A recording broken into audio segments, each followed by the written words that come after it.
नमस्कार दोस्तों, मैं वनवास कुमार आपका स्वागत करता हूं मेरे YouTube चैनल में। तो दोस्तों, आप सभी का मोस्ट वेलकम है मेरे YouTube चैनल में।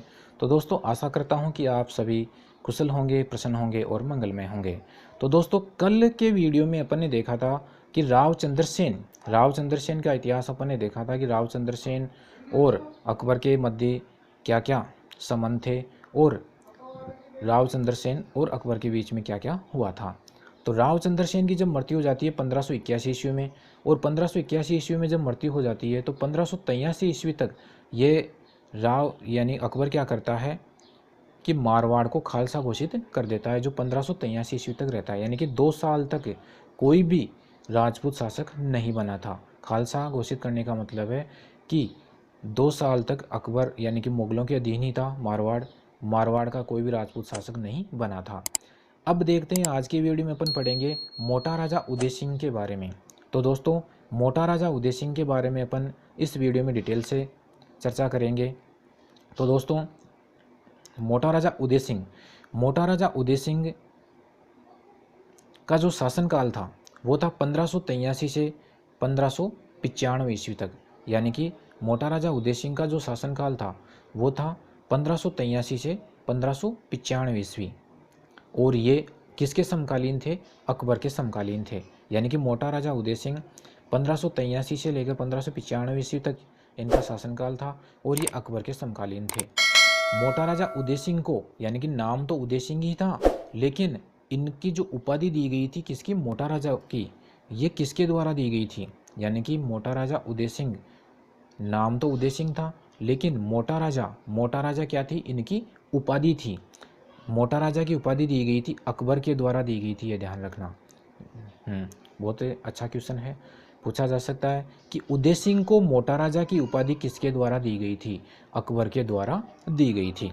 मोटा राजा उदय सिंह ने अकबर की अधीनता स्वीकार कर ली थी, ये ध्यान रखना। नागौर दरबार में ही कर ली थी, सॉरी, नागौर दरबार में नहीं, बाद में की थी। हाँ, मोटा राजा उदय सिंह ने क्या कर लिया था? अकबर की अधीनता स्वीकार कर ली थी। मारवाड़ के प्रथम शासक थे जिन्होंने मुगलों की अधीनता स्वीकार की थी। बहुत ही मोस्ट क्वेश्चन है ये, ध्यान रखना कि मारवाड़ के प्रथम शासक थे जिन्होंने मुगलों की अधीनता स्वीकार की थी। कौन? मोटा राजा उदय सिंह, ये ध्यान रखना। लेकिन यहाँ एक फैक्ट सामने और नजर आता है कि ये तो मारवाड़ के प्रथम शासक थे जिन्होंने मुगलों की अधीनता स्वीकार की थी। किसने? मोटा राजा उदय सिंह ने। लेकिन अगर ये क्वेश्चन मारवाड़ का प्रथम राजा ना पूछ के या प्रथम शासक ना पूछ के राजस्थान का अगर पूछ लिया जाए तो कौन होगा? क्वेश्चन का आंसर चेंज हो जाएगा, ध्यान रखना ये। तो राजस्थान के जो प्रथम शासक थे जिन्होंने मुगलों की अधीनता स्वीकार की थी वो कौन थे? भारमल थे। कहाँ के शासक थे? ये ध्यान रखना, आमेर के शासक थे, जिनको बिहारी मल के नाम से भी जाना जाता है। तो ये ध्यान रखना कि मारवाड़ के प्रथम शासक के बारे में पूछे कि मुगलों की अधीनता स्वीकार करने वाले कौन थे, तो मोटा राजा उदय सिंह आएगा। और अगर राजस्थान के संदर्भ में ये क्वेश्चन पूछा जाए कि राजस्थान के संदर्भ में अगर ये क्वेश्चन पूछा जाए तो इसका आंसर होगा भारमल। और ये कहाँ के शासक थे? आमेर के शासक थे, ये ध्यान रखना। और इनको बिहारी मल के नाम से भी जाना जाता है। नेक्स्ट है, मोटा राजा उदय सिंह ने अपनी पुत्री, जिसका क्या नाम था? जगत गुसाई या जोधाबाई। यानी कि मोटा राजा उदय सिंह ने क्या किया? अपनी पुत्री जगत गुसाई, जिसको जोधाबाई के नाम से भी जानते हैं, उनका विवाह सलीम यानी कि जहांगीर के साथ कर दिया था। ये सलीम यानी कि जहांगीर कौन थे? अकबर के पुत्र थे, यह ध्यान रखना। यानी कहने का मतलब है कि मोटा राजा उदय सिंह की जो पुत्री थी जगत गुसाई, उसका जोधाबाई भी नाम है, यानी कि जोधाबाई के नाम से भी जाना जाता है।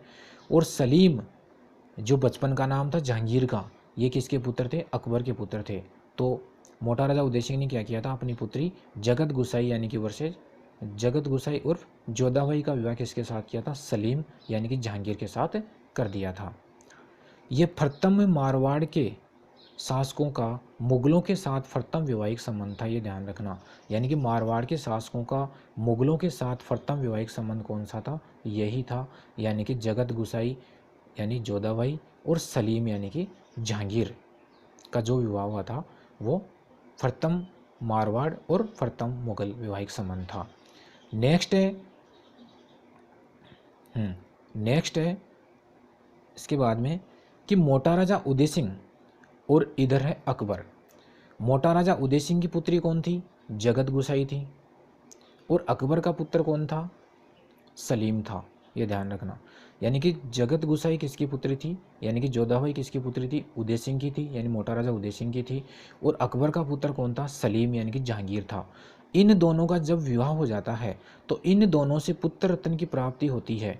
और उस पुत्र रत्न का क्या नाम था? खुर्रम, यानी कि बचपन का नाम खुर्रम था, लेकिन ये जब राजगद्दी पर बैठते हैं तो शाहजहाँ के नाम से बैठते हैं। यानी कि मुग़ल शासक बने थे शाहजहाँ, जिनका बचपन का नाम क्या था? खुर्रम था। ये ध्यान रखना। यानी कहने का मतलब है कि जगत गुसाई यानी कि जोधाबाई, सलीम यानी कि जहांगीर का जब विवाह हो जाता है तो इनसे जो पुत्र रत्न की प्राप्ति होती है, पुत्र रत्न की प्राप्ति होती है, तो वो पुत्र रत्न यानी किस नाम से जाना जाता है? खुर्रम के नाम से जाना जाता है, जो बचपन का नाम था। लेकिन मुग़ल राजगद्दी पर जब बैठते हैं तो ये शाहजहाँ के नाम से मुग़ल राजगद्दी पर बैठते हैं। नेक्स्ट है इसमें, इसके बाद में देखते हैं कि अकबर ने मोटा राजा उदय सिंह को पंजाब का सूबेदार बनाकर कहाँ भेज दिया था? लाहौर भेज दिया था। यानी कि अकबर ने मोटा राजा उदय सिंह को पंजाब का सूबेदार बनाकर लाहौर भेज दिया था। ठीक है।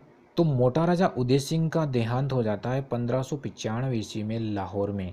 यानी कि अकबर ने मोटा राजा उदय सिंह को पंजाब का सूबेदार बनाकर कहाँ भेज देते हैं? लाहौर भेज देते हैं। और वहीं पर मोटा राजा उदय सिंह का देहांत हो जाता है 1595 ईस्वी में लाहौर में ही। तो दोस्तों, आज के इस वीडियो में अपन ने देखा मोटा राजा उदय सिंह के बारे में। तो दोस्तों, अगर ये मेरी वीडियो आपको अच्छी लगे तो लाइक करना, शेयर करना, कमेंट करना, और मेरे चैनल पर अगर आप नए हो तो सब्सक्राइब करना। आप सभी का प्यार इसी तरह मेरे साथ बना रहे, यही मैं आशा करता हूँ। इसी शुभकामना के साथ आज का वीडियो इतना ही है। तो दोस्तों, कल फिर मिलेंगे नई वीडियो के साथ, नए टॉपिक के साथ। तब तक के लिए जय हिंद, जय भारत।